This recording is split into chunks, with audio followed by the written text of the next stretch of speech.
Sa super lamig ngayon ang panahon sa Cordilleras, pati ang kanilang mga pananim nagyeyelo. Pero meron silang panlaban dyan. Mainit at malinamnam na sabaw. Ang tindi ng lamig ngayon sa Atok Benguet na pumalo na kamakailan sa 5 degrees Celsius. Oh, kapit tayo sa top of the ice. Nilalabanan ngayon ni Philip sa pagluluto ng mainit na sabaw. Pero hindi raw basta-basta ang kanyang rekado. Ang paborito niya kasing isahog sa kanyang sinabawan, bungsos o binurong bituka ng baboy. Ang bungsos ay naranasan kong matikman nung magkaroon ng singa o yung tinatawag na ritual and sacrificial feast sa amin. Sa baboy na kinatay may tinatanggal na parte ng intestine na itinatabi. Para siguruhing malinis, si Philip mismo ang naghahanda ng kanyang bungsos. May mga dumi pa na hindi naaalis kaya ating aalisin. Ang nilinis na bituka ng baboy, sunod na nilamas ng asin. Pwedeng gamitin kahit anong container. Pwedeng latap, basta takpan ng mabuti. After 3 to 5 days, pwede nating i-check kung okay na yung fermentation niya. Malalaman daw kung handa na ang bungsos sa pamagitan ng amoy nito. Parang amoy yung bulok na karne. Karamihan puputi yan, tapos lulubo ng konti.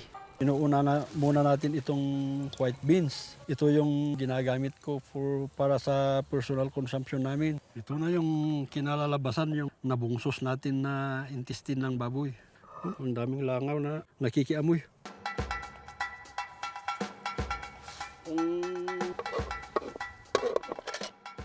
Iba talaga yung amoy, pero wag mong isipin yung amoy. Yung sarap talaga yung inaano natin dito. Kasi pag yung amoy talaga, baka mawawalan kang ganang kumain.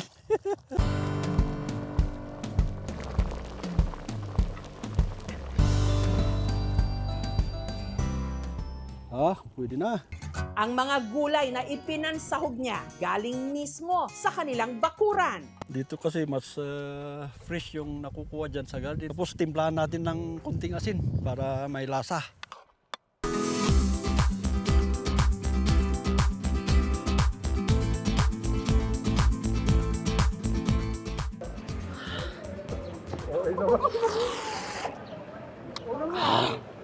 Mamis, masarap siya. Yung parang papaitan lang. Para siyang yung matagal na karne. Malambot. Ang pagpo-ferment ay nakakapag-develop ng probiotics which is good for digestion and absorption. However po, ito rin ay maaaring makapag-develop ng bad bacteria gaya ng E. coli at Salmonella. Advisable pa rin sa mga lamang loob na gamitin natin ang use of heat o pagpapakulo or steaming para ma-ensure na mamamatay ang harmful bacteria nito. Ang nagpapainit naman sa sikmura ng mga jeepney driver sa terminal na ito sa Baguio, ang specialty ni CJ na kung tawagin, kaluskus. Madaling araw pa lang, sinusuyod na ni CJ ang Baguio City Public Market para bumili ng sariwang laman loob ng baka. Halo-halo na to, iba-ibang variety kasi galing sa laman loob ng baka. Puso po, then kidney.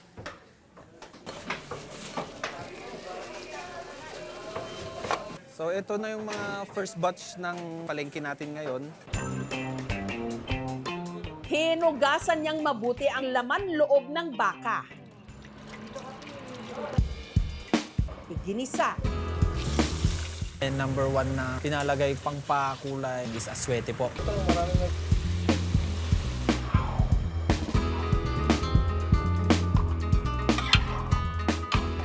At pinakuluan gamit ang rice cooker. Yung kawali po kasi before, masyado siyang open or overexposed siya sa hangin. Especially nasa gilid tayo ng kalsada. Nakatipid po tayo sa expenses sa gasol. Kasi kailangan nating i-maintain yung init ng sabaw.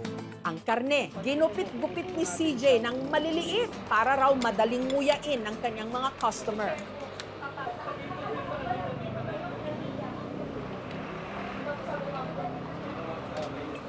Kada serving ng kaliskas, 90 pesos. May kasama ng rice at unli sabaw. First time ko lang po itong matikman. Sobrang linamnam niya. Quality nung laman, malambot siya. Ang kaliskas, putahe na natutunan raw niya sa Pangasinan. Nung bata po ako, pag nagbabakasyon po kami sa Pangasinan, sinasama po ako ng mga pinsan at kuya ko na kumakain every morning doon sa kaliskisan doon. Naibigan ko na siyang kainin. May mga celebrations po, linuluto ko na siya, birthdays ng anak ko. Kaya ito rin daw ang naisip niyang itinda nung nagtayo siya ng karinderya. Naisipan ko, since nasa Burnham ako, maraming namamasyal na turista, ba't di ako maglagay ng kumukulong sabaw sa harap? Hanggang sa ang mainit na sabaw ng kaliskas pumatok sa malamig na klima ng Baguio. Kung dati, 3 kilo ng karne lang daw ang inihahanda ni CJ, ngayon umaabot na ng 30 to 40 kilos. Ni-start ko to way back September 2, 2024. First day, wala. Pero hindi ako sumuko. Nakilala, unti-unti na. Actually, ang pagbibusiness is very risky. Huwag po kayong matakot at tiwala lang po sa Diyos.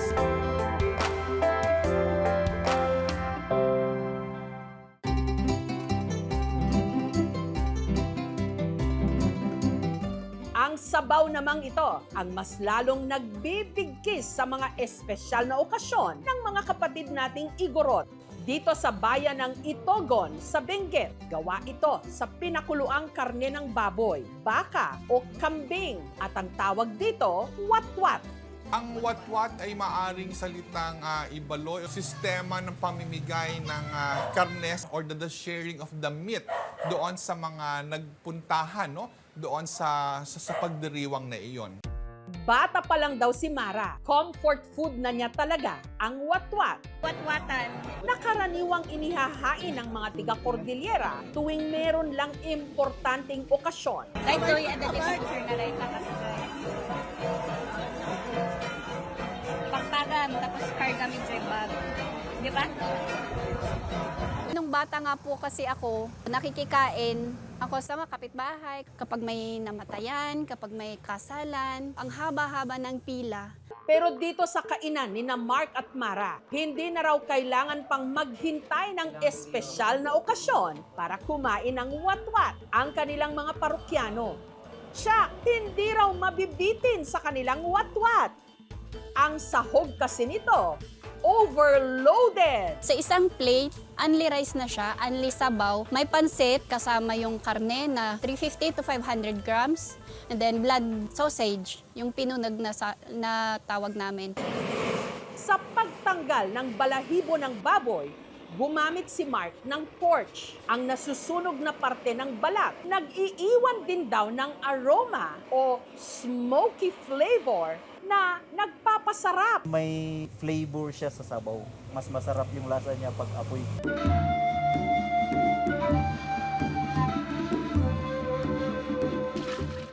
Hindi katulad ng ibang mga sabaw na sangkaterba ang mga pampalasa, ang nagbibigay lang daw ng flavor sa kanilang watwat, asin. At pati na ang estilo nila ng pagluluto. Para makuha namin yung consistency ng sabaw na medyo malapot-lapot, nilalagay na rin namin kasi hindi na namin sinaserve kapag mataba. Pinapakuluan na rin namin para mapunta doon sa sabaw yung lasa ng karne at saka yung taba. Ang watwat overload nakahain sa uba o sapal mula sa katawan ng saging. Noon, yung mga ninuno namin, yung mga lolo namin, walang plato. Kaya pag may feast, tsaka may handaan, yun yung ginagawa nilang plate para mag-serve. Ang libre namang unli sabaw nasa Takure. malinamnam. Parang matagal pinapakuluan siguro yung karne. Mayahambing siya doon sa ginagamit sa sabaw ng ramen. Para mai-promote pa natin yung isa sa mga kultura natin, food or delicacy, para sa mga susunod na henerasyon, hindi nila makalimutan. Ang sabaw, hindi lang pampainit. Ito'y salo-salo, mga kwento at kultura sa bawat higo. Wow!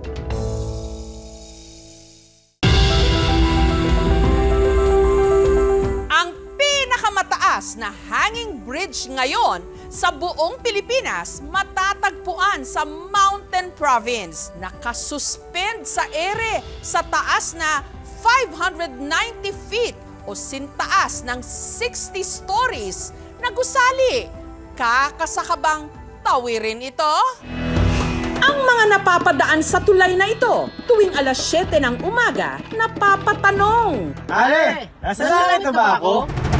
Ang tulay kasi nababalot ng makakapal at puting-puting ulap. Literal kang nasa alapaap. At ang view, makapigil hininga. Hindi lang ito basta-basta tulay. Isa itong hanging bridge na may taas na 180 meters. Nakakalula!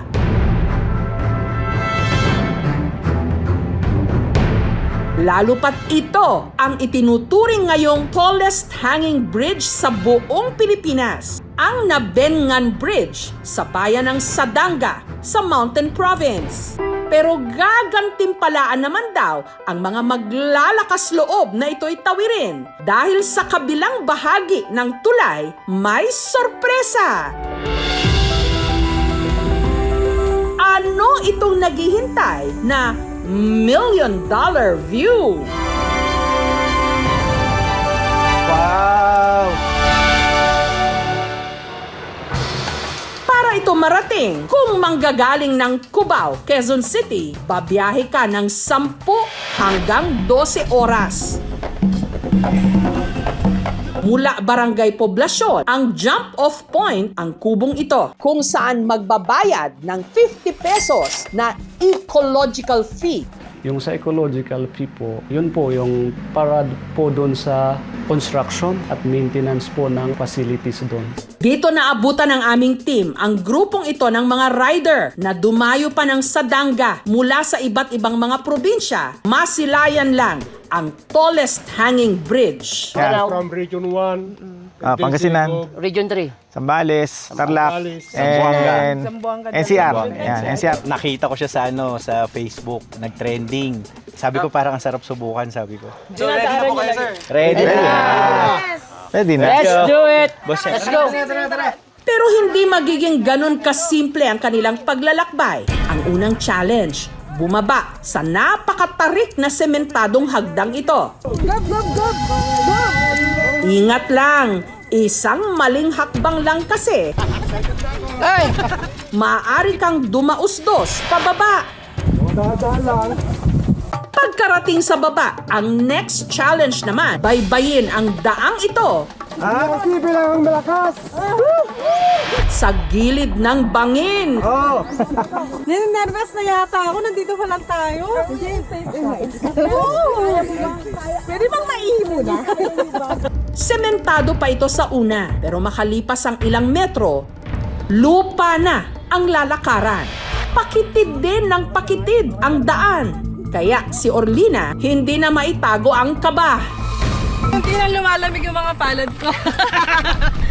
Butas ha! Palapit ang katotohanan!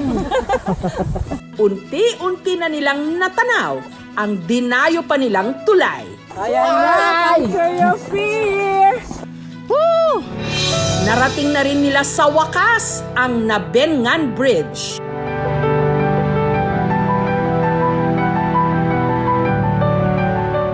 Nabengan Bridge may habang 320 meters.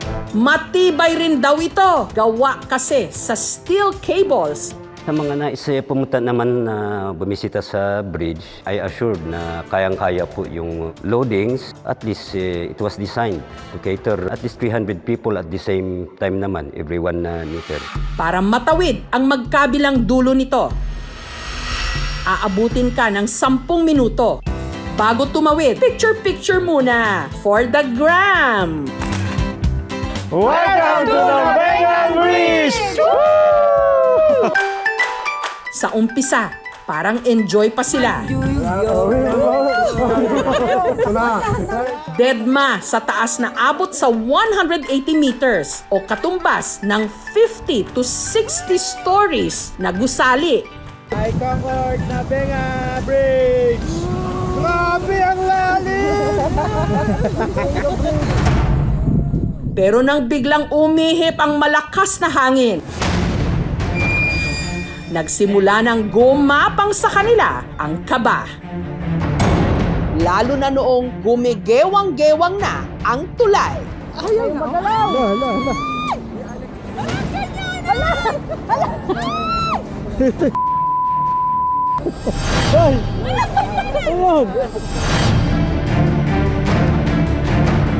Pero laban, tuloy sa pagtawid. Sa gitna na ba tayo?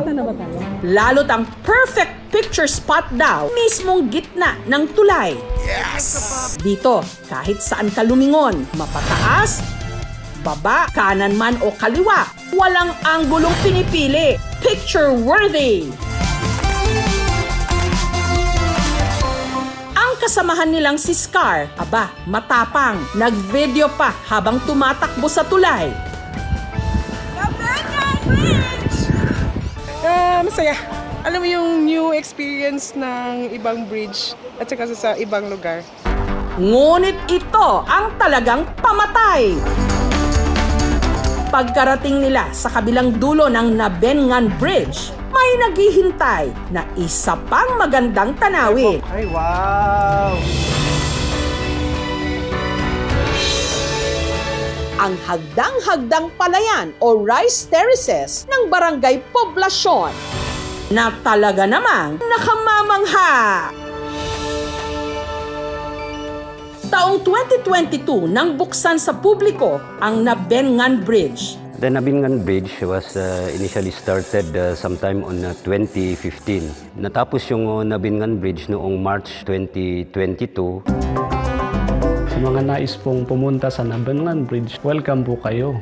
Since hindi pa siya official na open for tourists, expect nyo na kulang po yung ating mga pasilidad doon. Ang Sadanga community ay hindi pa socially prepared for tourism because of cultural and environmental concerns. Nasa plano na ng LGU yan na ayusin yung ibang mga facilities.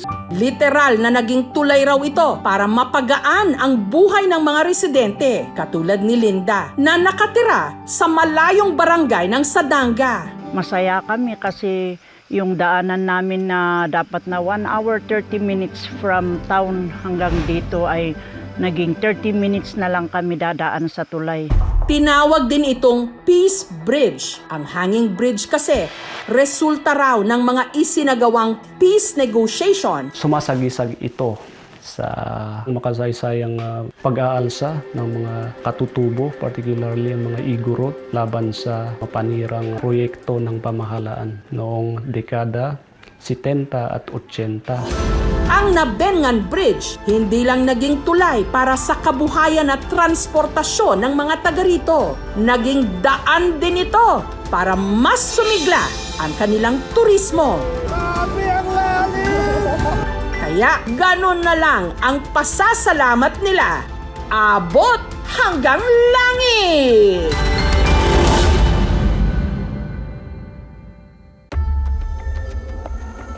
Ang RPG o rocket-propelled grenade, karaniwang sandata sa gyera laban sa mga tangke. Pero ito rin ngayon ang ginamit na pang-ambush sa isang mayor. Sa videong ito, makikita ang pagliko ng isang SUV sa kalsadang ito sa Sharif Agwak, Maguindanao del Sur, umaga nitong January 25. Sa kuha naman ng isa pang CCTV, ang lalaking itong nakatsinelas bumaba sa minivan. May isinampang kung anong mahabang bagay sa kanyang balikat, lumuhod at saka ito pinaputok.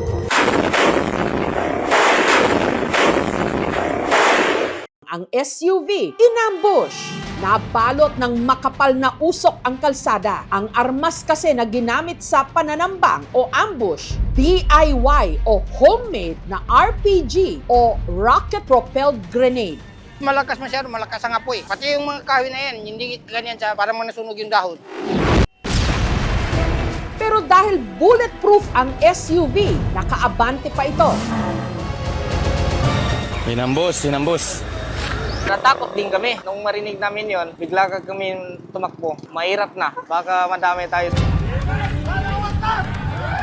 Ang sakay ng SUV, walang iba kundi ang kasalukuyang mayor ng Sharif Agua, si Mayor Ahmad Mitra Ampatuan Sr. na himalang nakaligtas. Nasira yung sasakyan niya, si Mayor walang sugat. Mapalad siya at hindi siya tinamaan. Parang eksena sa video game sa estilo ng ginawang pag-ambush. Pero hindi ito laro, kundi realidad ng patuloy na nangyayaring karahasan sa ilang bahagi ng Mindanao.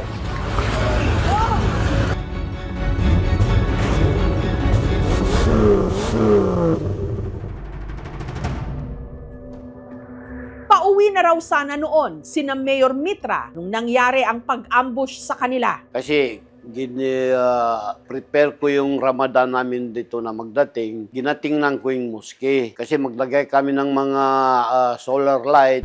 Mabilis lang naman daw sana ang kanilang biyahe. Nasa 30 meters lang kasi ang layo ng pinuntahan niyang moske mula sa kalsada pauwi sa kanilang bahay.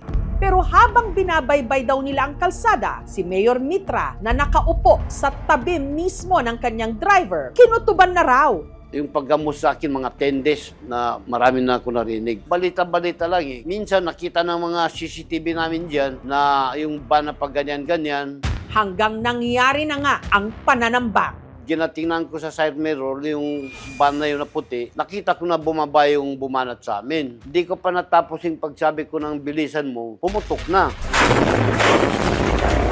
Sobrang impact, pati sa loob, kahit si boss di ko na makita dahil sa usok eh. Tapos sabi ni boss, ano yun? Sabi ko, yun, binomba tayo, boss. Si Butch agad na iniabante ang SUV papunta sa tapat ng bahay ng pamangkin ni Mayor Mitra. Pero hindi pa man sila nakakalayo, pinaulanan daw sila ng Armalite. Tinarget nila ako. Kaya natamaan man yung sasakyan ko doon. Makita rin doon sa kilid niya na natamaan ng mga Armalite. Kaya nga nakatago ko doon sa loob. Ang mayor, pinalibutan ng mga rumesponding residente.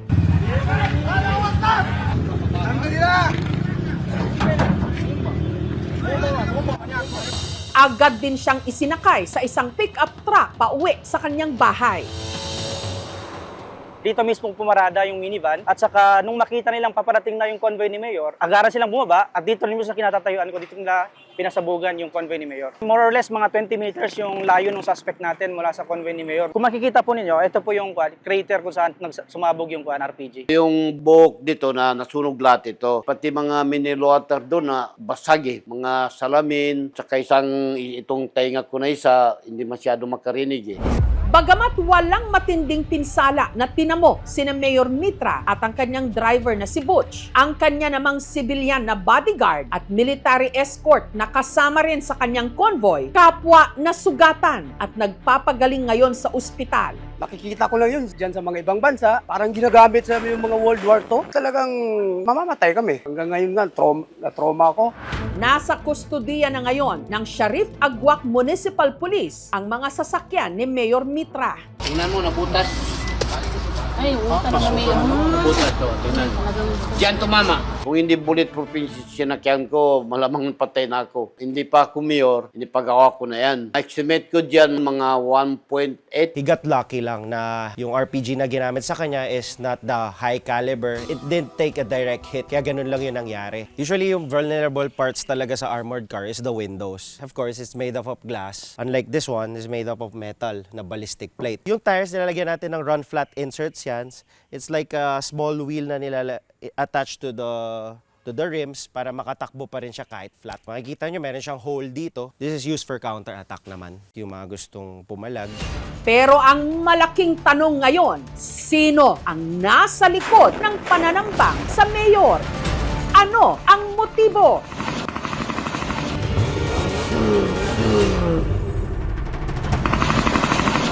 Ang grupo na ng ambush kina Mayor Mitra Ampatuan, tinugis ng mga otoridad.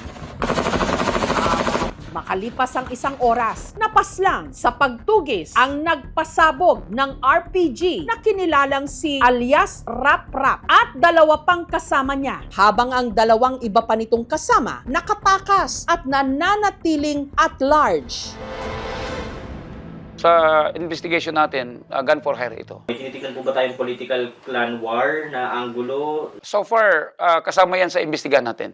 Hawak na rin ng mga otoridad ang DIY o homemade na RPG. Ito yung ginamit ni Rap Rap pag-ambush dito sa ating mayor na Sheriff Atwa. This RPG will be turned over sa ating forensic group at sila yung mag-evaluate. Ang itsura niyan ay parang puso ng saging yung bala niya eh. Tapos more or less, less than a meter yung length ng tubo niya. Pag tumama yan, yung sambulat niya ay parang granada. Hindi natin matukoy kung saan nagmula. RPG is mostly used for guerrilla warfare, asymmetric warfare. Yung damage po na na-inflict ng RPG, napakatindi. Dito sa bayan ng Saripagwak at saka ibang munisipyo, dami nang gumawa ng RPG. Kaya hindi makontrol. Saan nila nakuha yung mga bala na original? Kasi yung inibanat sa akin, original na bala yun. Ang nangyaring ambush nitong January 25, hindi na raw bago kay Mayor Mitra Ampatuan. Taong 2010, nabiktima rin siya ng pagsabog ng isang motor sa kalsada. December 2014, inatake naman ang kanyang convoy ng mga armadong lalaki sa barangay Makasampen sa bayan ng Gindulungan. Ito yung natamaan sa akin. Ito, hanggang dito, naputol ito. Ito, stainless na ito. Pati yung dito ko, natamaan din. Taong 2019, muli na naman daw siyang inambush sa Sharif Agwa kung saan dalawa sa kanyang mga kasama ang sinawim palad. Ang tila walang patid na pagtatangka sa buhay ng mayor, posible raw na nag-ugat sa kanyang naging papel sa itinuturing na isa sa pinakamadugong krimen sa kasaysayan ng Pilipinas, ang Maguindanao Massacre taong 2009. Sa 57 natagpuang bangkay, 28 ang tiga-media. Sa buong mundo, ito ang pinakamarahas na pag-atake sa mga journalist. Si Mayor Mitra Ampatuan, pinsan ng itinurong mastermind sa Maguindanao Massacre, ang nooy mayor ng Dato Unsay na si Andal Ampatuan Jr.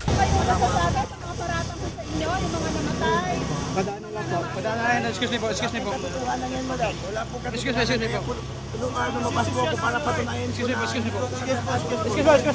Naging state witness si Mayor Mitra Ampatuan laban sa kanyang mga kaanak. Matagal pa na politika ito eh. Yung Maguindanao Massacre, yun ang matindi na nangyari sa pamilya namin. Kasi kahit walang kasalanan doon, pwede ka nila kasuhan. Ayaw nila doon na ako yung magsasalita na ituro ko sila. Hindi ko man sila inituro. Sa akin lang, mas safety ko yung ibang pamilya doon na walang kasalanan. Pinagalitan ako, bakit daw ako tumistigo. Doon na yung magsimula yung naambus ako. Hindi na po ba kayo nagkaayos ng iba pong nagagalit sa inyo? No? Hindi na, kaya makakumpiyansya pa ako. Baka maulit pa yung mga ambus-ambus. Tingnan mo yung nangyari. This is already the 4th time na nangyari siya. No? So meaning to say, orchestrated talaga yung mga attempts na patayin itong si Mayor Ampatuan.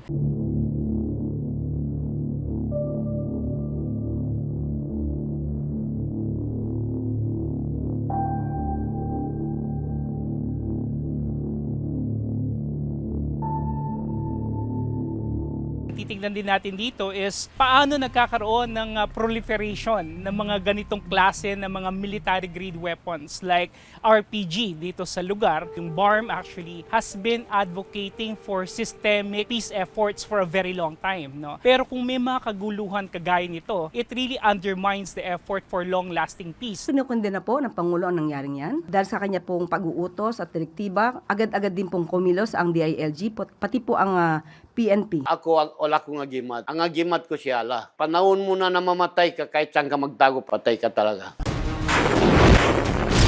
Hindi ito eksena sa laro. Isa itong paalala kung gaano kalapit ang karahasan sa kapangyarihan.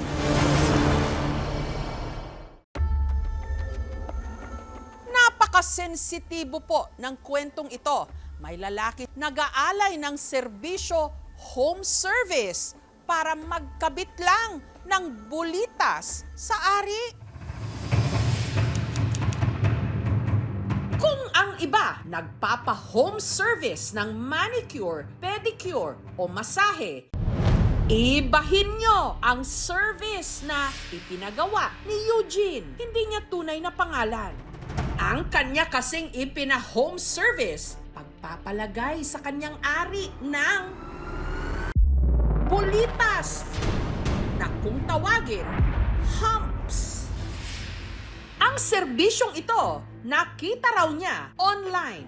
Ito yung silicone humps bulitas. Sa mga mister, alam nyo ba kung legal at ligtas ito? Kinabitan ako ng bulitas ng barkada ko. Medyo nagbukol-bukol po siya, nagbabalat-balat. Para naman sa mga misis dyan, Kakabitan niya, laking-laki to. pabor ba kayo sa ganitong mga desisyon ni mister? Si Eugene, aminadong siga. At noong 2023, niyaya raw siya ng kanyang kaibigan na magpakabit ng bulitas. Walang anesthesia. Yung suklay na matulis, yung hawakan, pinatulis yun. Tapos yun ang pinambutas sa balat ng ari. Doon ipapasok yung stopper ng alak. Dinlagyan ako ng 2. Yun nga lang, hindi raw ito ikinatuwa ng kanyang misis. Hindi niya gusto kasi nasasaktan siya eh. Kaya pinatanggal ko. Ako mismo, iniiwa ako ng blade. Sa pakiramdam ko, parang hindi ko na maibigay yung satisfied sa kanya. Para sa akin, nakakadagdag talaga ng pagkalalaki. Parang may sandata eh. Hanggang may napanood daw siyang video online ng isang lalaki na ang iniaalok na serbisyo, paglalagay ng iba't ibang uri ng bulitas sa ari. Bago natin, bagong produkto. Sabi niya sa akin, mura lang sisingilin ko sa'yo. Siningil niya lang ako ng 1.5. Si Eugene muling naengganyo. Nagkita na lang kami sa labas, mga apartel. Ang kanya raw pinalagay yung tinatawag na humps. Ipapasok din yon pero bilog siya para siyang ring. Silicone, kaya hindi siya masakit. Ang kanyang hinire, pro o professional di umano, ang datingan. Nagulat ako para siyang doktor. Mayroong box na ganyan. Iwala ako sa kanya kasi nakita ko sa TikTok, dami niya nang ginawa. Gumaling na mga 2 weeks. Tinesting. Aba, nagustuhan niya eh. Nung nagkaroon ako ng ganyan, yung pagmamahalan namin masyadong naging close lalo. Nakilala namin online ang nagkabit ng tinatawag na hump sa ari ni Eugene. Tawagin na lang natin siyang Bantam. Halos 1 dekada na raw niya itong hanap buhay. Wala raw siyang sariling klinik kaya ginagawa niya ang kanyang serbisyo sa hotel o sa bahay ng kliyente. Ito po yung mga gamit sa pag-install ng bulitas. Habang ang mga bulitas naman, ino-order pa raw niya sa China. Dito nanggaling yan. Ito po yung klase ng bulitas na mga size. Crystal kasi ang tawagin namin dyan eh. Ito hindi po ito basta-basta mabasok. Ito yung ari. Kung titin ng yung balat dyan, daan ng bulitas. Isayin natin yung pagpasok dito sa loob ng ari ng lalaki. Ilisan sa alcohol, tapos sa hiin, babalutan naman siya ng itong gasa. Bawal siya mabasa ng tubig ng ibindis. Isa sa mga satisfied daw na kliyente ni Bantam, si Martin. Hindi niya tunay na pangalan. Nabagamat kontento naman daw sa laki ng kanyang ari, hindi pa rin sila makabuo ng anak ng kanyang misis. Nagsasama kami ng asawa ko, 12 years na po. Wala pa po kaming anak. hanggang sa nalaman ni Martin ang testimonya ng mga naging kliyente ni Bantam. Kaya nung nagpakabit ako niyan, nabuntis siya, nagulat ako. Siguro nga talagang malaking tulong sa akin yun. Kaya nabuntis ko yung asawa ko. Kaya si Martin nagpalagay, hindi lang isa, hindi lang din dalawa ang nagpa-8-8 sa kanya, 8 bulitas. Mga pangbigatin niya na ano. Mga pangbigatin natin. Ayun yung mga sasabi. Sa asawa mo na rin to. Ito may design pa. Ayun, pang 5 yan. Okay na? Sinubukan namin mag-asawa. Una, talagang medyo nasaktan kasi nga nagulat kasi nagbago po yung taba, yung size niya. Sabi ng asawa, baka pwedeng mabawasan lang. Bari 4 na lang po natira. Ngayon, okay naman. Saya naman po. Satisfy na parang gano'n. Sinusubukan po namin magkaroon ng anak. At ayun naman po, may nabuo naman kaya lang hindi lang po talaga na-develop. Ang bulitas ay hindi nakakatulong para makabuntis ang isang lalaki. Ang nakakabuntis talaga sa babae is yung punla ng lalaki. So depende rin sa quality ng sperm niya. Para sa akin kasi, yun lang kasi yung paniniwala ko. Ito na lang yung sagot sa akin eh. Kanya-kanya po tayong paniniwala. Nasa sa inyo yun. Ito yung aking paraan. Kahit kargahan mo pa na marami pala pagka may anesthesia, walang sakit. Ang nagkakabit ng bulitas na si Bantam, hindi raw doktor, wala rin daw siya sa anumang medical profession, kundi dating family driver. Ngunit dahil daw sa kanyang bisyo, tumamlay ang pagsasama nila ng kanyang misis na si Lisa. Hindi rin niya tunay na pangalan. Lasinggero kasi yan siya dati. Dahil lasinggero siya, hindi kami active sa Ari natin medyo kulang sa size. Yun nga yung nag-advise sa akin, magpalagay ako ng bulitas. Tinuro niya yung nag-isol sa kanya, yung isang doktor, sa QC. Pero bulitas kaya 2K. Kaya si Bantam naghigpit ng sinturon. Nakaipon ako ng 8K, magpapalagay ako ng 4. At 3 days, tinisting ko na. Excited. Mas madalas din kami sa kama. Nanumbalik naman yung sigla. Pero ang bulitas daw na ikinabit sa kanya, nagkaaberya. Tanggal yung dalawa, kasi napunit yung tayo. Gusto ko ipakabit, bayad uli. So, hindi na ako bumalik. Para remedyohan ito, siya na lang ang gumawa. Nag-DIY o do-it-yourself. Ako na mismo, anesthesia sa ari ko. Ako na mismo, kabit ng yung sarili. Paisa-isa, pag gumaling, ayun, pagka nagustuhan, dagdag. Hindi ko na din siya mapigilan. Kasi minsan din, hindi siya matigasan. 14 pieces yung bulitas sa ari ko. Yung dosi doon, ako na mismo nagkakabit. Sinabi ko sa kanya na wag niya niyang dagdagan. Masakit na. Taong 2020, tumigil si Bantam sa pagiging family driver hanggang nagkaideya siyang gawin ng negosyo ang paglalagay o pagkakabit ng bulitas. Doon ko na in-offer sa mga kapwa ko, family driver. Gusto ko lang yung maiba yung 6 life nila. Pinakaunang customer ko, kaibigan ko. Yung mga 50 plus na yung edad na yun. Kaba, ilang. Nahawa ka ng ari ng ibang lalaki. No? Naiilang ako. Ipakita natin yung klase ng materials natin. At naisipan pa niyang gawin itong content online para ialok na rin ang kanyang serbisyo. Halos araw-araw na may client ako ng time na yun. Madalas yung security guard, saka yung call center, agent. 62 ang pinakamatanda ko na nilagyan. Ang singil ko doon, presyong sabaw-sabaw lang. 500, 1K, pang anesthesia lang. Ginawa na rin niya home service. Halos naikot ko na yung buong Pilipinas eh. Bawat siyudad may GC. Cagayan de Oro, Davao, Jinsan, Cotabato, Bacolod, Iloilo, Tugigaraw, Baguio, Ilocos. Sa hotel po ang meet up dyan. Ano ba? Taga-Davao ba? Batang Pangasinan ito. Ganda lalaki. Nag-boom yung pangalan sa TikTok, sa Facebook, sa YouTube. Yung mga OFW na galing sa ko, nakikita nila yung pag-uwi nila, papalagay na. Ulo ka lang, gamaso na. Dahil daw sa hanap buhay niyang ito, napag-aral ni Bantam ang kanyang mga anak. Yung isa, nakapagtapos kursong secondary education. Pangalawa, graduating sa kurso niyang culinary. Pero nang sumangguni kami sa isang eksperto, anya ang iniaalok na serbisyo ni Bantam, lubha raw napakadelikado. Madaming komplikasyon na pwede mangyari. Unang-una, yung pagdudugo, lalo na kung mali ang parte ng balat ang pinaglagyan nila. Pangalawa, yung infeksyon. Pwede magkaroon ng erectile dysfunction later on kung talagang sobra ang infection sa ari nila. Bagay na sinapit ng tiga Palawan na si Ruel matapos siyang makailang beses na paglalagay at tanggal ng bulitas at hump sa kanyang ari na impeksyon ang kanyang pagkalalaki. 2008, kinabitan ako ng bulitas ng barkada ko. Gamit lang po yung sipilyo. Nagkaroon ng pangangati talaga. Medyo nagbukol-bukol po siya ng konti. Tapos may sugat ng konti parang sa tuli. Nagbabalat-balat. Tinanggal ko po yun sa pamamagitan ng blade. Pinagaling lang namin ng mga 5 buwan bago namin makilala siya yung installer. Isa lang yun kinabit sa akin na mahaba. Paikot para po siyang para siyang kwintas. Mas lumala pa raw ito dahil ang minsan niyang inilagay sa kanyang ari, hindi bulitas kundi pinatigas na sealant na nabili niya sa hardware. Meron pong expiration yung sealant na yun. Pag nakikipagtali ka na, yung muscle medyo masakit na.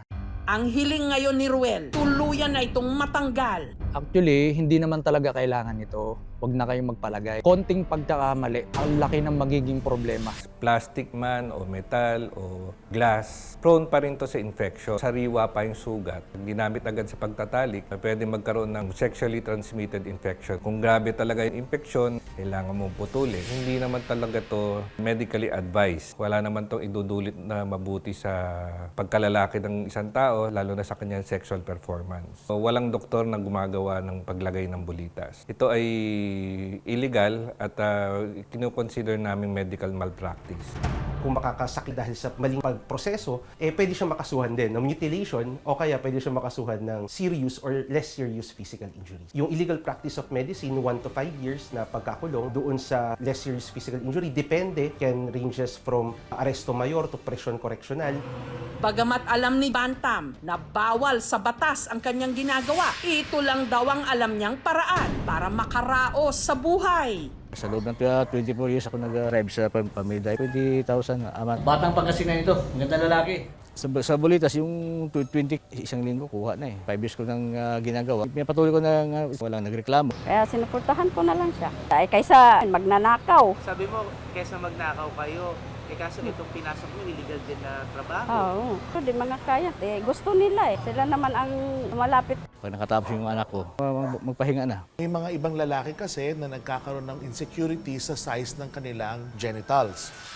Wala tayong judgment sa mga taong may bulitas. Lahat naman yan personal choice natin. Ang totoong foundation ng isang relationship ay ang pagkakakilanlan nyo sa isa't isa. Ang sex ay pampatapang, kumbaga ng timpla, pero hindi pwedeng mag-survive ang isang relasyon ng puro physical lang. Kailangan kilala mo ang kapartner mo, and more importantly, kailangan meron kang maayos na commitment sa kanya. Hindi lahat ng madaling ipasok dapat subukan, lalo na kung mainit sa batas. May design pa. Ayun, pang-5 yan. Huwag itaya ang kalusugan sa kapusukan.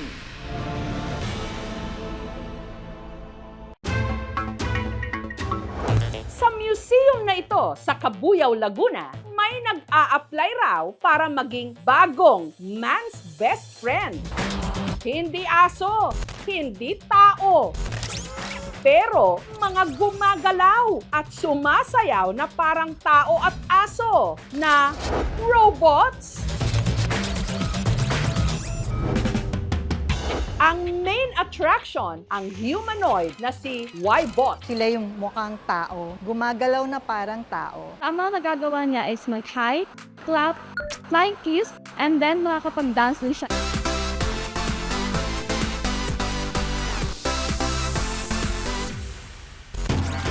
Marunong din daw siyang mag-kung fu. Pero ano itong sumbong na nakarating sa amin? Na si Y-Bot, suplado? He goes to you, pag ayaw ka niya, alis siya. Tatalikod siya. Pero kung may hilig daw talaga si Y-Bot, ito ay ang sumayaw. Sample nga dyan.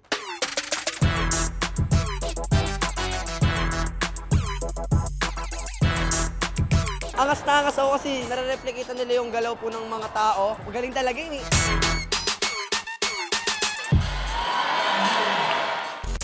Si Y-Bot, meron ding mga robot dog, sina Go-To at Light 3. Si Light 3, siya yung mga cute and cuddly. Si Goto, Ashby na tawag ko dyan. Gaya ng totoong mga aso, sina Go2 at Light3 may alam din daw na tricks.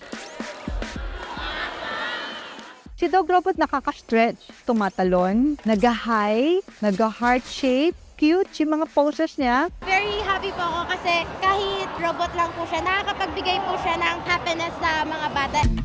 Gaya ni Bantay, kaya rin daw nilang protektahan ang ating mga bahay. Meron silang vision mapping technology. May camera sila. Then you can see it from your phone. Pwede po ito gamitin for surveillance, security, or inspection task. Pwede rin po ito gamitin sa warehouse or sa delivery. Kaya po niyan mag-depth ng 6.5 kg. Sina Ybot, Go2 at Light3 made in China raw talaga hanggang sa dinala sila sa Pilipinas nito lang nakaraang taon para maging attraction sa Museum Y. Na-excite po at natuwa kasi po madami pong nagawa yung mga iba't ibang teknolohiya na pwede pong makatulong po sa atin. Kung may mga robot na parang tao o aso, meron ding tao na feeling robot. Kilalanin siya. Meron na raw robot na kayang gayahin ang kilos ng tao. Pero sa Surigao del Sur, may lalaki naman na kayang gayahin ang galawan ng robot. Aakalain mong miyembro siya ng mga robot sa Transformers. Nariyang inaangat at pinapagalaw niya ang kanyang shoulder blades o mga buto sa likod ng kanyang balikat na para bang may mga piyesa ito ng makina. Napapaikot rin niya ang kanyang leeg at na-expand ang kanyang rib cage o tadyang. Parang totoong robot. Wow, parang AI generated. Ang galing. Parang yung sa pelikula, Terminated. Taga rito siya sa Barobo, Surigao del Sur. Ang 26 anyos na si Mike na binansagan ngayong si Optimus Bay. Yung balikat ko po gumagalaw. Yung ilong ko nababalik. Tapos yung ribs ko at sa kamay, kaya ko mabalik. Bata pa lang daw si Mike, batak na siya sa pagbabanat ng buto. Mga 3 years old pa lang ako, wala na yung mama ko. Kailangan na magkayod ako kasi sino pang mag-alaga ng mama ko. Kaya bumatak yung katawan ko dahil kasi nga, pobre tayo. Kahit mabigat, buhatin na natin kasi pira na yun eh. Hanggang sa nadiskubre na lang daw niya na hindi lang pagbubuhat ang kaya niyang gawin. Nababali-bali at nagagalaw-galaw rin pala niya ang kanyang mga buto-buto. Nung namalayan ko po itong buto ko na gumagalaw, 8 years old po, ang una kong napagalaw ay kaliwa kong braso. Tapos nagpractice na din ako sa kabilang braso ko din. At dahil hindi naman daw siya nasasaktan, binanat na rin ni Mike ang iba pang bahagi ng kanyang katawan. 22 years old na po ako, nalaman yung ribs ko na gumagalaw. Namangha ako sa sarili ko na bakit ganito yung mga buto ko. Kuha baka ni mali og lawin. Kuan ba ka ng langgam ba nga manggawas ang pero wala man po kay pakpak. Baka nga, part yun sa paglihi ni mama, yung sa pusa at saka baboy at saka sa buntot ng kabayo, tapos unggoy. Kasi marami pong mga hayop sa kabataan ko pa. Hanggang naisipan na raw ni Mike na magpakitang gilas online.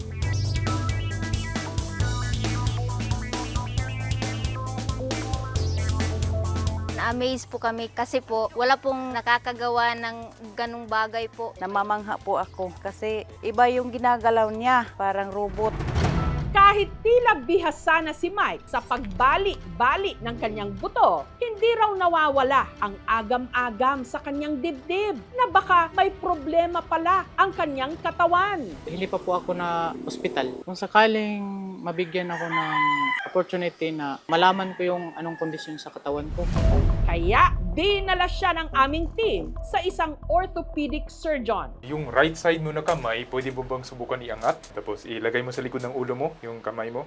Tapos yung siko mo, i-flex mo na ganito. Hindi sumasakit yung likod mo at saka yung dito mo. Hindi po, sir.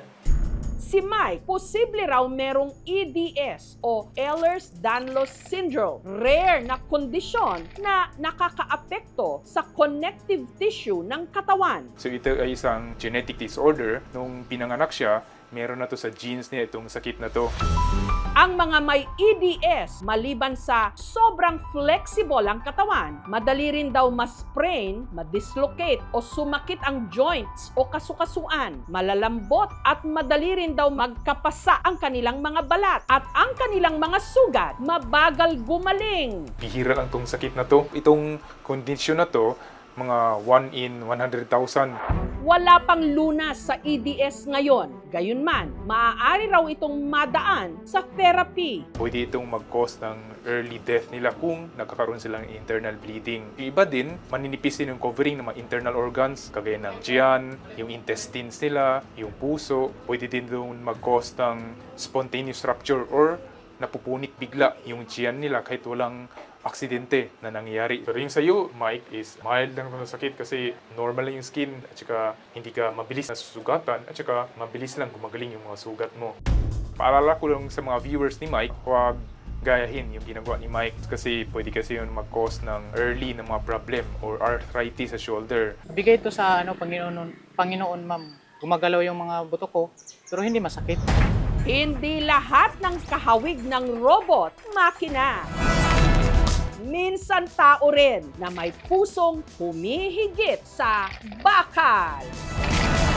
I am a human robot. Nagkagulo muli sa bayan ng Dupax del Norte sa Nueva Vizcaya dahil patuloy na hinaharangan ng mga residente doon ang pagsasagawa ng exploration ng isang banyagang mining company. Pakinggan po natin din ngayon ang panig ng DENR o ng Department of Environment and Natural Resources.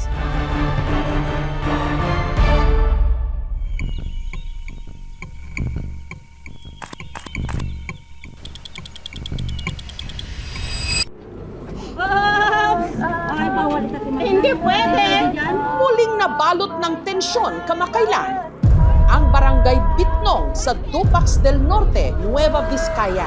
Pataanin niyo na lang kami para Hindi pwede, sir! Amin to! Ang mga residente kasi at mga pulis, kasama ang ilang empleyado ng Woggle Corporation, ang kumpanyang nagsasagawa roon ng mining exploration, nagkagirian. Wala na talaga kayong puso, sir? Alam niyo naman, kabuhayan lang namin nilalaban namin.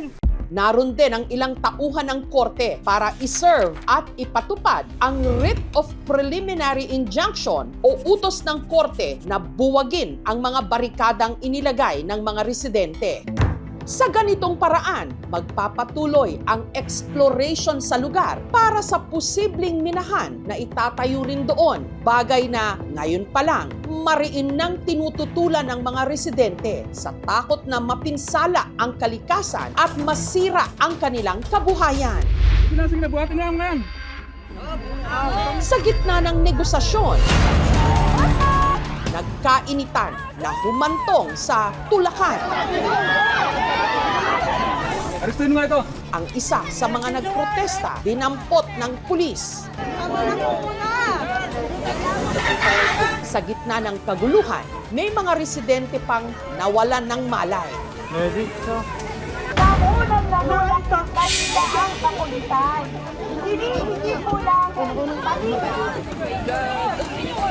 Sige, ala!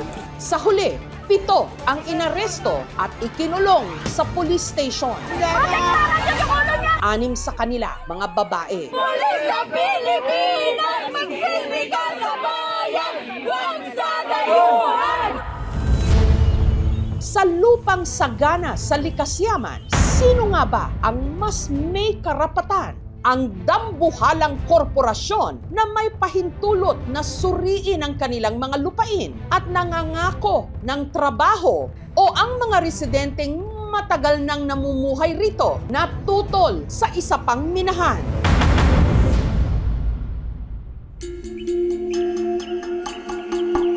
Ang probinsya ng Nueva Vizcaya, itinuturing na agricultural hub ng Cagayan Valley at ginger capital ng Pilipinas. Sa mayaman din nitong lupain, namumukadkad ang mga bulaklak na pinagkakakitaan din ng mga residente. Dati kasi puro sa Benguet ang supply dito. Pero nang may mga nagtanim-tanim na ngayon, at least nakikilala na rin dito ang mga bulaklak. Pero nangangamba sila ngayon sa isinasagawang mining exploration sa kanilang bayan. Nung ngay mikas pangarigan no matuloy di jay simpre umunod jay danom. Kat maapektaran kami awan pagsibog mi. Kas ano pagsakduan mi. Hindi pa man daw kasi nagsisimula ang pagmimina, ramdam na nila ang epekto ng isinasagawa pa lang na exploration sa kanilang mga pananim. Ito na, nanilaw na, hindi niya na lang inani kasi nasira na eh. Nasira na, pagka nagdilaw na ito ma'am, hindi ko nalinin, sayang rin lang ang pagod ko, bulok naman. Ah, oo nga. May uut na.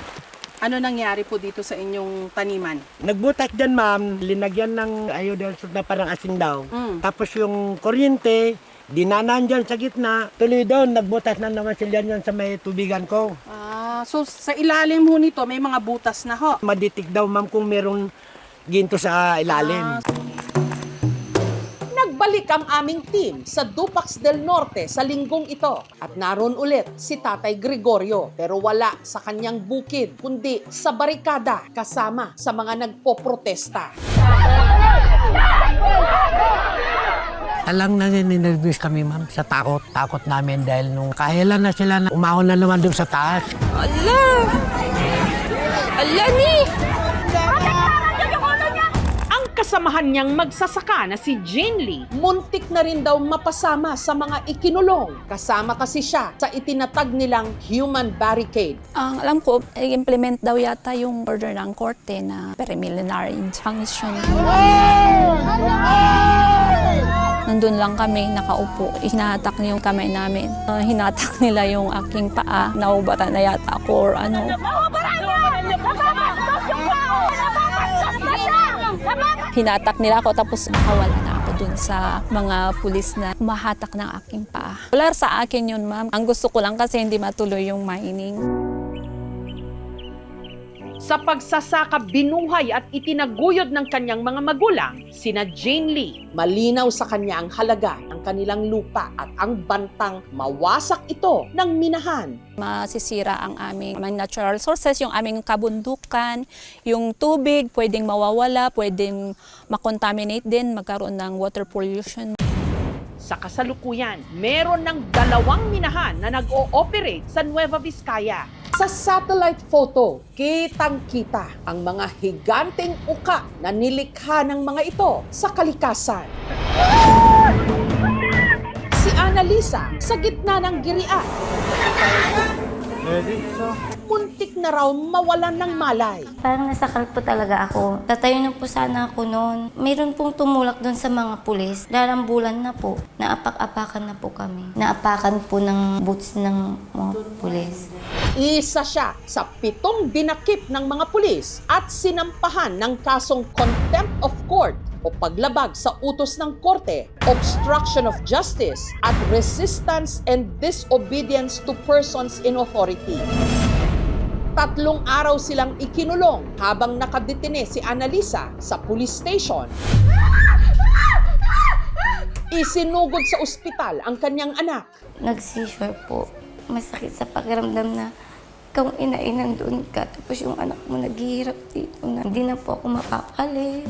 Kalaunan, ibinasura rin ng korte ang mga isinampang kaso laban kina Annalisa. Kaya agad silang nakalaya. Hanggang ngayon, kagabi, pumikit ako. Talagang gusto ng mata ko. Ayaw ng isip kong matulog. Nanginginig yung mga dito ko, kamay, tsaka yung dibdib ko. Para sa tumatayong leader ng anti-mining group ng Dupax del Norte na si Florentino, overkill o sobrang puwersa raw ang ipinakita ng mga pulis para lang tuparin ang utos ng korte. Halos 300 lahat. Makikigera ba sila? Sino ba yung susugurin? Sino ba yung kalaban? Wala naman kaming baril. Hindi naman po kami mga criminals na kailangang ganun karami. Sige, Allah! I totally deny the allegation that there is overkill. Wala pong nangyaring ganun na abuse of power kasi we are bounded by the police operation procedure. Bilang leader din, I have no intention to encourage anyone to conduct activity that may be contrary to law because in the end of the day, sino ang kawawa? Sino ang masasaktan? Tao din.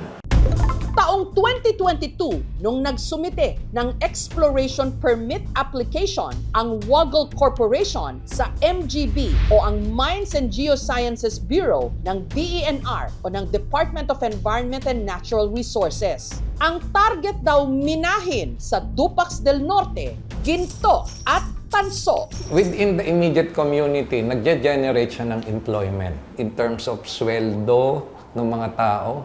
Yung allied small economy, magtatayo ng mga sari-sari store dyan na magkikreate ng konting economic activity.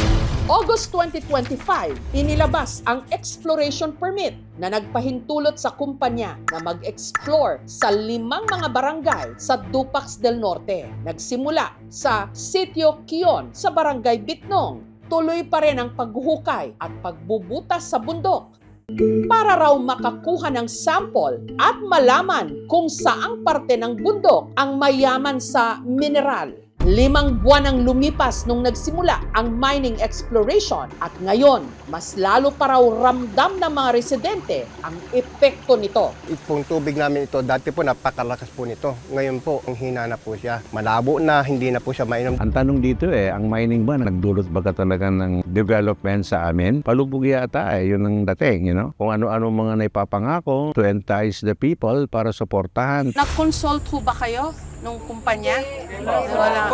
Wala pong nangyaring genuine consultation, madam, kasi nga po, ang ginawa nila, halimbawa po dito mismo sa Porokyon na ito, nagkaroon ng presentation, pero nung kakain na po sila, kumuha sila ng listahan daw ng mga kakain. Pero yun na yung ginamit nila. Panlilin lang yan kasi walang actual, genuine public consultation po na nangyari talaga.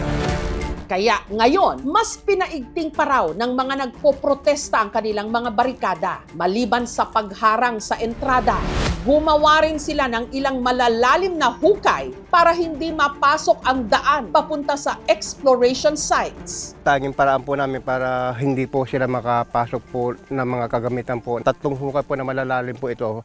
Pinangangambahan ng mga residente na kung sakaling matuloy ang proyekto, hindi lang ito banta sa kalikasan, pati na sa kanilang buhay. Taong 2020, nagka-landslide sa 3 sitio na sakop ng barangay Runruno sa bayan ng Quezon, dito pa rin sa Nueva Vizcaya. Nangyari ang pagguho ng lupa sa kasagsagan ng bagyong Ulysses. 10 ang naiulat na namatay. Yung bahay dito sa banda rito, nung nanaslide na tabunan, na declared itong banda na hazardous. Every may bagyo, ma'am, talagang pinapaano namin ng mga tao na umalis na mga ganitong lugar. Ayon sa barangay, ang pinangyarihan ng landslide di umano sakop ng mining tenement ng FCF Minerals Corporation, isang large-scale mining na nag-ooperate sa lugar mula pa noong 2016. Kaya ang mga tiga Dupax del Norte nangangambang posibleng mangyari ang kaparehong trahedya sa kanila kapag natuloy ang pagmimina. Dito sa taas naman, may drilling doon pero di natin alam kung yun ba ang dahilan kasi medyo malayo naman yung drilling, bandaron naman. 5 ang namatay noon sa sitio compound. Kabilang na ang bayaw ni Juanita na si Noel. Kung hindi sana nila hinukay, baka walang slide doon sa banda. O wala sanang namatay. Kahit tutro kami noon talagang walang magagawa. Natuntun din ng aming team ang isa pa sa pinangyarihan ng landslide, ang sitio Bitang. Bali dito yung isang landslide maliban sa pinuntahan natin kanina, dito banda yon, 4 na namatay. Natutulog sila, yung lupa galing sa taas, bumaba galing dito banda noon. Sa ngayon, nahukay na rin ng minahan ang bahagi ng bundok kung saan nangyari ang landslide. Sa pagmimina, ayaw ko talaga at masisira itong kabuhayan namin dito. Saan kami pupunta? Kutkutin man sa ilalim, o mawalan kami ng tubig. Mas titira kami dito sa ibabaw, ay kung gumuho yan di, malilibing kami ng buhay. Sa pagsisiyasat noon ng aming team na lamang ang FCF Minerals, subsidiary ng kumpanyang Metals Exploration PLC na katulad ng Woggle na nakabase sa United Kingdom. Affiliate ng kumpanya ang Woggle Corporation na siyang nagsasagawa ngayon ng exploration sa Dupax del Norte. Gaya ng lawak ng mining exploration site ng Woggle Corporation, nasa mahigit 3,000 hectares ang sakop din ng FTAA o ng Financial or Technical Assistance Agreement ng FCF Minerals. Nakipag-ugnayan ang aming programa sa tanggapan ng Woggle Corporation at ng FCF Minerals Corporation. Pero sinabi nilang mas mainam daw na sa DENR kami makipag-ugnayan. Humingi kami ng interview sa pinakamataas na opisyal ng DENR, si Secretary Rafael Popo Lotilla. Pero ayon sa kanyang opisina, busy siya, abala sa ibang appointments sa MGB o sa Mines and Geosciences Bureau na nasa ilalim din naman ng DENR na raw kami humingi ng interview. Pulis ng Pilipinas, magsilbi ka sa bayan! Natural naman yan sa mga community na magkakaroon sila ng reaksyon. Some other people was already informed, some other not really properly informed. Ano naman gagawin sa amin pag hindi kami tumanggap ng application, ay nasa batas yung pagtatanggap ng application. Hindi kami rin ang kakasuhan ng mga aplikante natin. We assure in the region that the issuance is nasa proseso naman siya. Pataanin niyo na lang kami para Hindi pwede, sir! Amin to! Yung mga titulo, ang lupa natin, ang binibigay lang na rights natin sa ibabaw. Hindi yung lupa mo hanggang sa ilalim, sa'yo yan. The mineral is owned by the state. Ang malaking tanong pa rin, kung totoong walang konsultasyon na isinagawa sa mga residente, paano nabigyan ng exploration permit ang Woggle Corporation? Na-consult naman yan. The evaluation document submitted in our office, we deem it proper because it was signed by the barangay captain, sealed and signed, original signed by the barangay captain. Ma'am, naghikayat sila ng maraming tao na sabi nila may watwatan daw sa barangay hall. Watwatan at pakanda. At magpakain. Pinapirma kami para alam nila yung papakainin nila. Yun pala ang gagawin nilang consultation. Isa pa sa mga kwestiyon ng mga nagpoprotesta, paano nga ba masisigurong hindi masisira ng minahan ang kalikasan at ang kanilang mga kabuhayan? Gayong malinaw sa Nueva Vizcaya kung ano ang epekto ng mga kasalukuyang nag-ooperate ng mga minahan. They will see to it kung saan lang yung mayroong pwedeng minahin, kung sakaling mayroon man, ay doon lang yung specific na area na magkaroon ng mina. Hindi naman yung buong 3,000 hectares ay gagalawin. Sa kaso ng FCF Minerals, sinabi ng MGB na bagamat na hukay at napatag ng mga bundok na sakop ng permit ng kumpanya, sumasa ilalim naman daw ang mga ito sa tinatawag nilang rehabilitation. Inaayos naman daw nila ang mga nasirang parte ng bundok. Pero posible nga ba ito? Gayong mula sa lupa, nakuha na ang mga mineral, naputol na ang mga punong kahoy. Kung napunta yun talaga yung FCF, tinanong nyo sa kanila kung saan na yung part doon na namina nila. Meron silang portion doon no, na malalim din, nirehab na nila yon, nilalagyan na ng soil, tinatam na nila ngayon yung mga lugar na yon. Ngayon, yung sinasabi mong parang wounds, tama rin yun na nandun yung wounds, pero sabi nga natin, sa government, meron na tayong Environmental Protection Enhancement Program. Actually, mining is destructive per se. Maapekto talaga ang mga wildlife at mga endemic na halaman sa lugar na kung saan mayroong actual mining operation. It would take at least a decade or 20 years to regenerate itself. Meron tayong RA 7942, meron tayong mga DAOs and related laws pertaining to mining. Pero yung mga ganyan na mga clamor na mga tao, hindi naman tumitigil ang gobyerno eh. Kung meron mga ganyang mga nakikita nila, government, yung continuous naman yung pagre-review ng mga policies kung ano dapat gawin on the ground. Inusisa rin ang aming team sa MGB kung ano nga ba ang naging dahilan ng mga landslide na nangyari noong 2020 sa Barangay Runruno. Actually, nagkaroon kami ng inspection at saka investigation. Alam naman natin ang Runruno nung araw, punong-puno yan ng mga small-scale miners. Yung mga old tunnels ng mga small-scale miners, binabalikan nila na pinapasok. Ito may bagyong lupa. O di anong nangyari? Tatapunan sila doon. Pero that is, hindi naman sa eksaktong operation ng Runruno. Although part of the area, pero hindi part of the operation ng FCF. Siguro mas maganda siguro mag-usap-usap na lang siguro ulit, hindi naman magkaroon ng mga dahas, sana walang mga initan ng ulo, walang mga masaktan. Ang kinakatakutan namin kung mawawalan ng tubig, di magiging dry na yung rice field at pwede rin matatabunan yung mga bahay kasi pag bumabagyo, ma'am. Ang takot ko po kung paano ko mapag-aral yung mga anak ko. Mawawala yung hanap buhay namin. Gaya ko, hindi ako pag-aral. Yun lang pong naming trabaho na marangal. Sabi ko doon sa mga kasama ko, huwag tayong susuko. Laban natin itong kalikasan dito sa atin. Saan tayo pupunta kung minahin ito? Paano na tayo yung mga anak natin? Nasaan ang pamana natin kung sa kanila kung talagang sisirain niyang kabundukan? Oo, may kapalit ang kaunlaran. Ngunit dapat bang ang katumbas nito? Boses at karapatan ng mga apektadong mamamayan. Sa ibang mga lugar po na na-cover ko na may mga minahan din, ang laging sinasabi, bibigyan kayo ng trabaho. May malaking biyaya na ibibigay sa mga residente.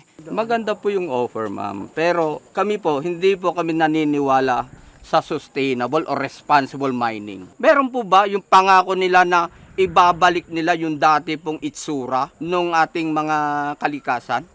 Wala po. Nung wala pa pong mina, maganda na po ang buhay namin. Ala pong division sa mga constituent namin. Ala pong gulo, ala pong gap. Kahit paano po, nabubuhay po kami sa pagtatanim. Ang kalikasan, ating tahanan, huwag ayaang ito'y masaktan.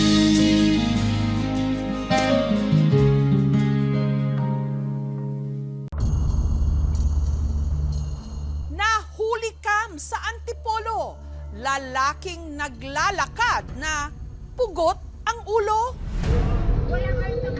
Nasa ulo na raw ng barkada ni na CJ ang ala nang nakuhanan ng videong ito. Pasado alas 4 na raw ito ng madaling araw. Nasa kalsada pa rin sila matapos mag-inuman astang nag-aasaran at nagsasayawan pa. Pero nakainuman, sigurado raw silang hindi dala ng kalasingan ang nakita nila sa video na nagpatayo ng kanilang balahibo.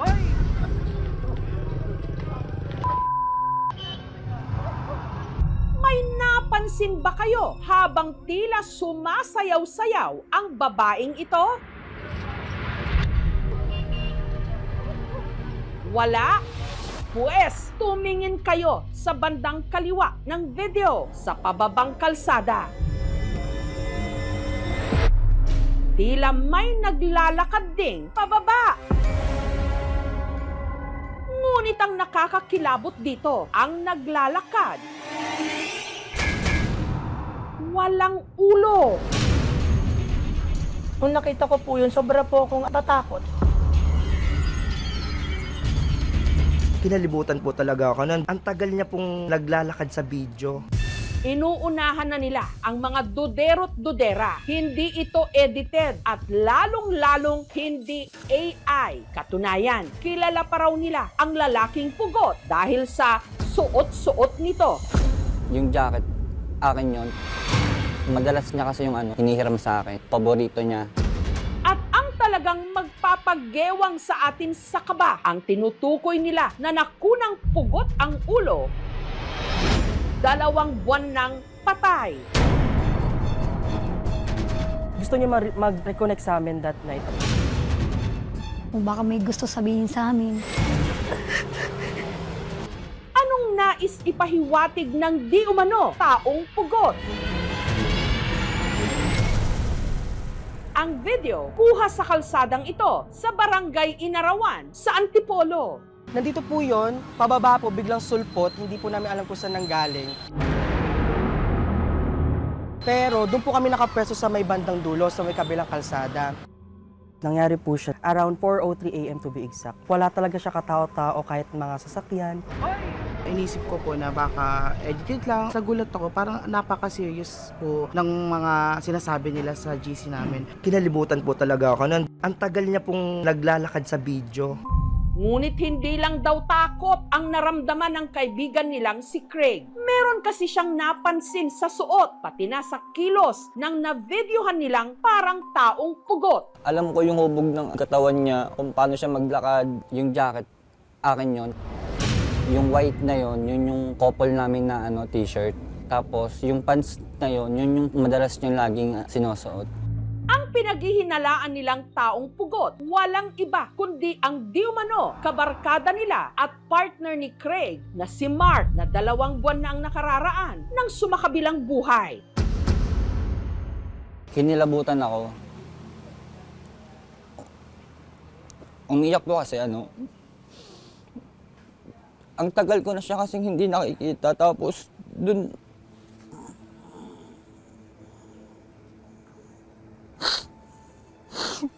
siya sa video magpapakita. Alam ko na siya yun. Ang mga damit ni Mark na kapareho raw ng suot ng taong pugot na itabi pa ng ina ni Mark na si Irene. Ito po yung damit po nung huling pasok po niya sa trabaho na nakitaan po sa video. Wala po akong balak tapon. Itatago ko po to kasi ito na lang po alaala niya sa akin. Nagulat ako, umiyak ako. Tugmang-tugma po yun doon sa huling nakita ko siyang nakadamit ng ganun. Sabi ko, bakit makalipas ng 40 days, bakit ganun pa rin? Parang sariwa pa rin yung mga nangyayari. Ano ang mensahe na gusto niya iparating sa akin? Si Mark, 4 na taong naging partner ni Craig. Hanggang nitong Setyembre, naging ahente si Mark ng sasakyan at tila raw siya'y buenas. Sa loob ng 1 week, nakakabenta siya ng hanggang 5. Tuloy-tuloy yung swerte sa kanya. Pero makalipas lang ang ilang linggo, Bigla na lang siyang parang nagkaroon ng sakit, pabalik-balik na sakit sa ulo. Napapansin ko siya, parang meron na siyang mga jerky movement. Tapos hanggang sa maya-maya bigla siyang magsasalita ng mga parang hindi ko maintindihan na salita. Inaalog ko pero hindi pa din siya naagising. Bigla siyang dumilat. Parang nanglilisik na yung paningin niya. Nakaanongiwi na parang na-stroke. Tinakbo namin siya sa hospital. Ang resulta ng CT scan, normal. Akala lang namin kulang siya sa sodium. Si Mark na discharge, subalit sa pagdaan ng mga araw, mas lalo raw lumubha ang kanyang lagay. Kakita ko, hindi niya na po ako nakikilala. Yung mama niya, hindi niya na kilala. Dahil gagawin daw nila ang lahat para lang matukoy ang nagpapahirap kay Mark, ipinatingin siya sa isang albularyo. Sinabi na kinukulam daw po siya. Babae daw po ang may gawa. Hanggang nitong Nobyembre, si Mark na comatose. Bago siya ma-brain comatose, niyakap niya ako. Sinabi niya sa akin na hindi ko na kasi alam kung anong nangyayari sa akin. Baka hindi na ako umabot ng birthday ko. Ang birthday niya, December 17. November 29 o 18 araw bago ang nakatakda sana niyang 27th birthday, si Mark tuluyan ng binawian ng buhay. Lahat-lahat ng nangyari sa amin, biglaan talaga, masakit pa rin. Kinukuha ko ang picture na hinihiling ko na sana. Nandiyan siya, katabi ko pa. Umaano siya sa balikat ko. Ngayon lang, malamig na parang may nakasampa sa balik. Nararamdaman ko po yung yakap niya sana.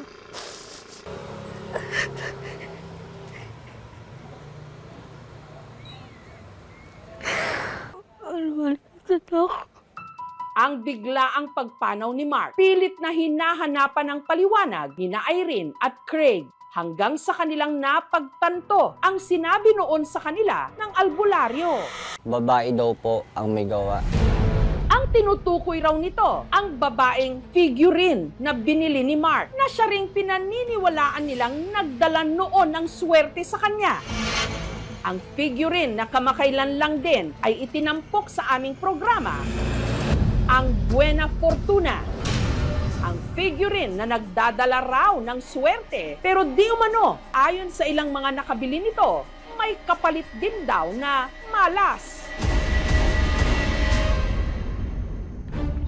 June 2025, nung nabili raw ni Mark ang kanyang Buena Fortuna at tila totoo raw ang dala nitong swerte. Ang sari-sari store kasi ni na Mark, dumami ang customer. Dagsa po. Pumapasok sa amin sa isang araw nun, nasa 5,000. Yung bahay namin, napagawa niya agad. Napa-semento niya lahat yon.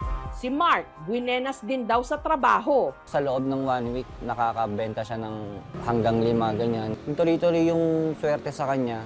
Pero ang sunod-sunod na swerte, tila agad binawi ng si Mark. Nagkasakit. Tapon lahat. Parang isang iglap, kulang pa. Palipat-lipat po kami ng doktor.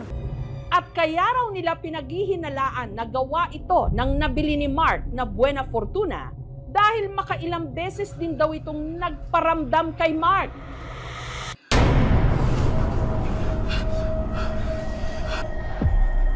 Sinabi niya na, "Ma'am, may nakikita ko dyan sa bahay, babae daw na mahabang buhok." Tumutugma doon sa figurine po na yun.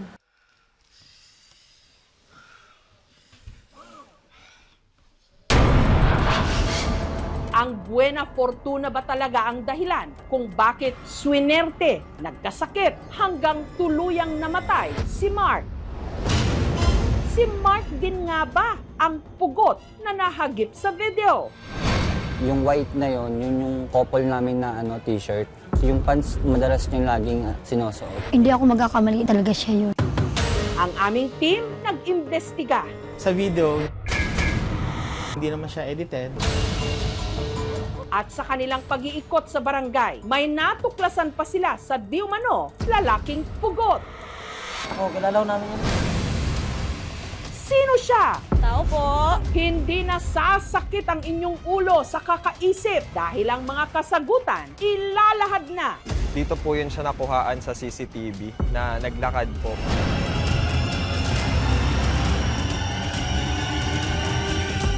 Sa aming pagbabalik. Tao po.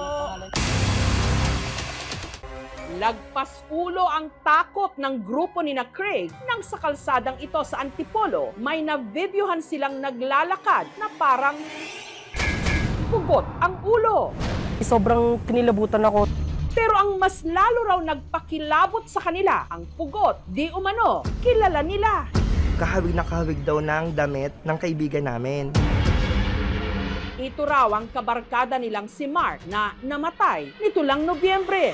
Yung jacket, akin yon.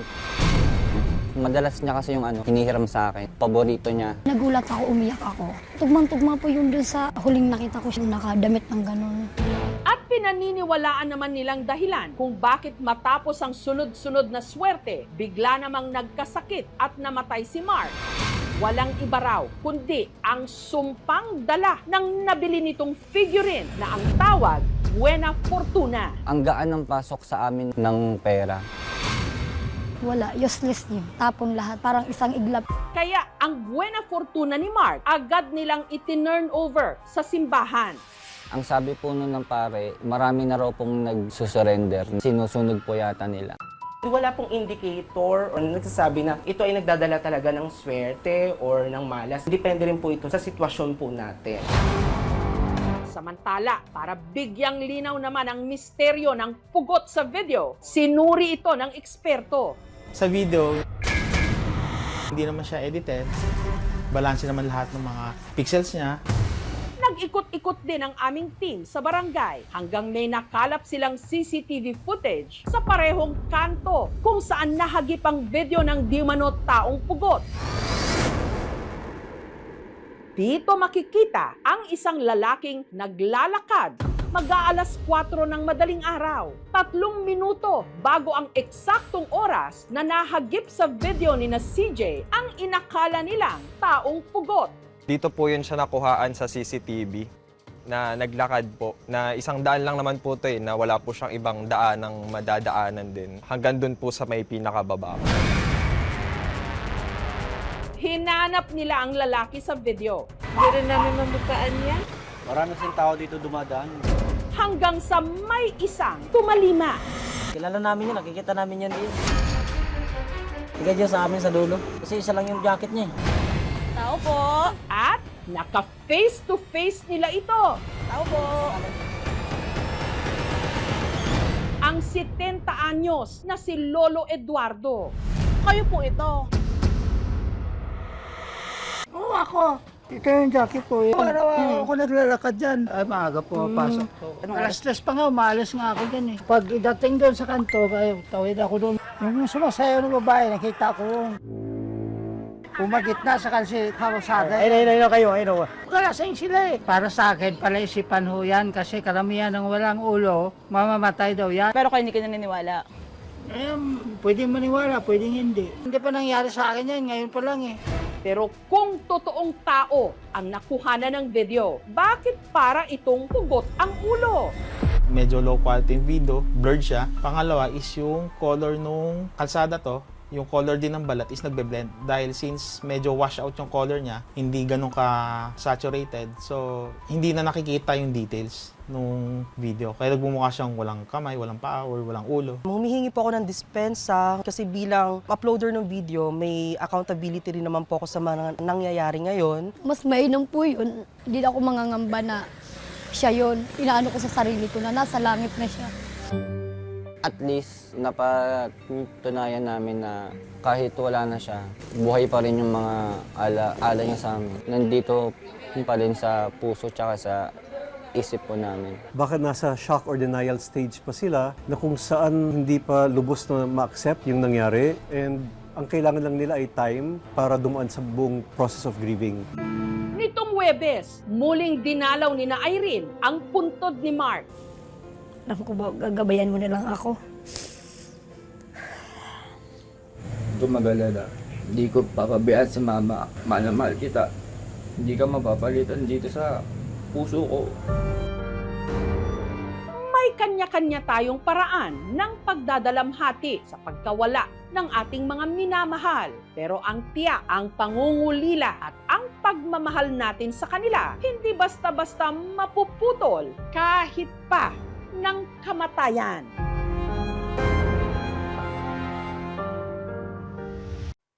Thank you for watching, mga kapuso. Kung nagustuhan niyo po ang videong ito, subscribe na sa GMA Public Affairs YouTube channel.